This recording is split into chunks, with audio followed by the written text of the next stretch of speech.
Friends ఎట్లా ఉన్నారు? మీరు ఎప్పటి నుంచో కుకింగ్ వీడియో చేయమని కామెంట్ చేస్తున్నారు కదా.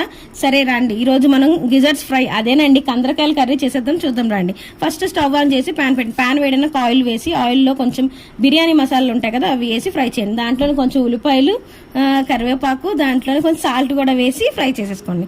దాంట్లో కొంచెం అల్లం వెల్లుల్లిపాయ కూడా వేసి ద్వారగా ఎగిపోయినంత వరకు ఉంచండి. మనం ఆల్రెడీ కారం, ఉప్పు, గరం మసాలాలు అన్ని కలుపుకున్న గిజర్ట్స్ తీసుకొచ్చి దాంట్లో వేసేసి ఫ్రై చేయండి. వాటర్ అంతా ఇంకిపోయినాక దాంట్లో ఏం చేస్తే కొంచెం కారం కూడా వేసి ఫ్రై చేయండి. మర్చిపోకండి, కొంచెం సిమ్లో పెట్టే చేయండి, ఎందుకంటే త్వరగా ఈ ఫ్రై అయిపోతాయి. దాంట్లో కొంచెం సాల్ట్ కూడా వేసి ఫ్రై అయిపోయినాక మనం దించుతాం అనుకునేటప్పుడు కొంచెం కొత్తిమీర కూడా వేసుకోండి. తర్వాత గరం మసాలాలు అదేనండి, మీ ఇంట్లో ఏమైనా చికెన్ మసాలా ఏమైనా ఉంటే వేసేసేయండి. నేను ధనియాల పొడి, కొంచెం చికెన్ మసాలా వేసాను. ఇదే మన గిజర్ట్స్ ఫ్రై అయిపోయింది. ఎందుకన్నా వ్యూస్ తగ్గుతున్నాయి, కొంచెం వ్యూస్ వచ్చేలా చూడండి. అండ్ మీలోకి తెలుగు అమ్మాయిని సపోర్ట్ చేయండి, లైక్ చేయండి, షేర్ చేయండి అండ్ సబ్స్క్రైబ్ చేయండి. మీ సపోర్ట్ నాకు ఎప్పుడు ఉంటుందని అనుకుంటున్నాను.